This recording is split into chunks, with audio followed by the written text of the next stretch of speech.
Love, a formless, lawless force, defying every effort of the mind to grasp or define it. It can be a gentle melody or a silent storm that sweeps through the soul without warning. Anyone who has truly loved understands. Love is not just joy. It's a journey that is both tender and intense. A simple touch can warm the entire inner world, yet that same love can leave behind a vast, silent emptiness. Imagine this. You've given your heart and trust to someone. Their presence feels like an essential part of your life. Then one day, without conflict, without farewell, without anger, just silence, a quiet distance begins to grow. Many people are quick to call it the end. But what if this withdrawal isn't a sign of abandonment, but a deeper expression of love itself, when the soul begins to confront what it's not yet ready to face? Carl Jung, the great explorer of the inner world, offered us a different path, a deeper way of seeing what unfolds beneath the surface of emotions, where love meets shadow and the unconscious begins to speak. Today, we'll step into that space together, where love is no longer simply about closeness, but becomes a soul journey that sometimes must retreat in order to learn how to love more completely. And before we begin, don't forget to subscribe to Mind and Meaning, where you'll always find thoughtful insights for your journey of inner and spiritual growth.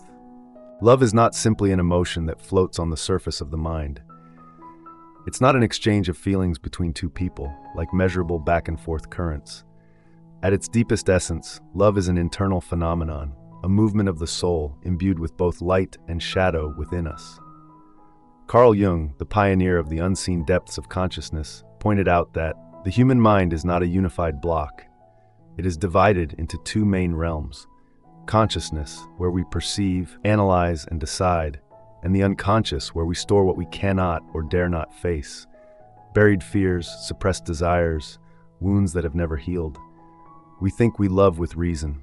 We set standards, choose compatible partners, and build relationships with understanding. But it's the unconscious that silently shapes, defining the vibrations, triggering fears, and sometimes even destroying what we thought was the most sacred. When love truly touches us, something extraordinary happens. The other person is no longer just a person. They become a mirror reflecting the soul. They reflect not only dreams and desires, but also wounds, shadows, and the parts of ourselves we still try to hide. To love is to see oneself, whole and unguarded. But not everyone is ready to face that mirror. When insecurity rises, when old ghosts are awakened through a touch or a gaze, the unconscious immediately activates defense mechanisms. Withdrawal, silence, or distance are not signs of love lacking sincerity, but because it is too intense. At that moment, love is no longer a refuge, but becomes an earthquake that overturns layers thought to be dormant. For those who have been abandoned, love is a warning bell. For those who have been betrayed, love is a danger. For those who have controlled their life with reason, love is a wind that cannot be grasped. Jung said, "What we deny in ourselves will not disappear. It will return in the shape of the person we love." That's why, the deeper we love, the more vulnerable we may feel. True love doesn't just bring us closer to the other person, it also pulls us closer to ourselves. And sometimes that is the greatest challenge. There are those who, when faced with love, unexpectedly find themselves becoming fragile. They are not afraid of love, but of the feeling of dissolving within a relationship, of losing themselves to the point of losing the boundaries of who they are. And it is in that moment that the unconscious, where all the wounds, fears, and unresolved memories lie, begins to speak. Outwardly, they may not want to distance themselves. They may even feel pain from the very distance they are creating. But inside, an invisible current is guiding them. When the will to love clashes with unconscious fears, more often than not, the fear wins. From the outside, this can be hard to understand. Why would someone who once loved you deeply suddenly pull away, or become indifferent as if you had never existed? The answer does not lie in behavior, but in the mind's protective mechanism, a way of maintaining internal balance when love becomes too intense. Ironically, many people long for connection while simultaneously fearing it. They want to be loved, but they fear being hurt. They seek closeness, but worry that intimacy will awaken old wounds, create dependency, or make them lose control. And so a painful cycle is born. They approach, then retreat. They open up, then close the door. They make promises, then fall silent. This is the battle between the desire to be seen and the fear of being hurt. The deeper the love, the more the fear rises. And when emotions surpass control, one may seek to regain dominance through coldness, distance, or silence without explanation. The painful truth is, this is not a conscious choice.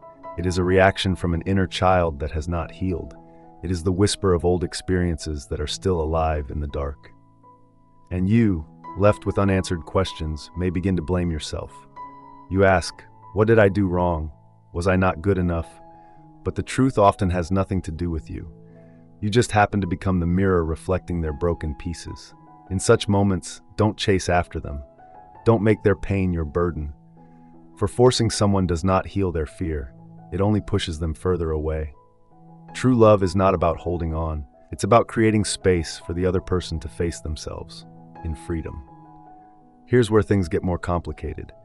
Sometimes the withdrawal is an unconscious test. Not to test you, but to test the love, whether it is strong enough to survive without validation, whether it can stand firm without constant presence. But sadly, those who use distance as a test are often not ready for deep love. Love doesn't need tests. It needs genuine presence and commitment from the heart. And if they don't return, understand this, it is not a rejection of you, but their choice of their own path. You may hurt, but you are never lacking in worth. True love doesn't come to make you doubt yourself, but to guide you back to your deepest self, where you realize that losing someone never means losing yourself. Carl Jung once wrote, "Until you make the unconscious conscious, it will direct your life, and you will call it fate." When someone disappears without explanation, look within. What are you learning from their absence?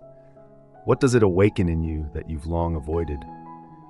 Are you in love with the idea of them rather than the reality of who they are? Distance, if we don't resist it, can become a meditative space for healing. Not everyone who enters our life is meant to stay. Some people come only to awaken our hearts, then leave like a breeze.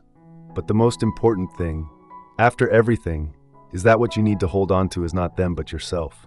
A you, deeper, freer, and more loving towards yourself than ever before. Love, whether it comes in the form of closeness or distance, always leaves an imprint on our souls.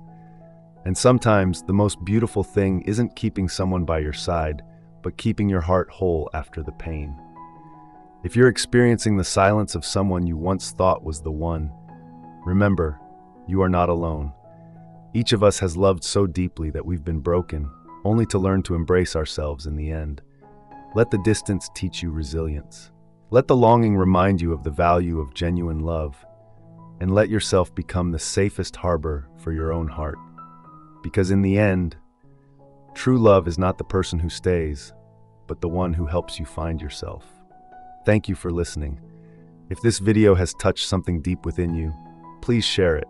Who knows, it may be the small light in someone else's journey. I'll see you in the next video, where we'll continue exploring the soul, understanding ourselves, and learning how to love more maturely.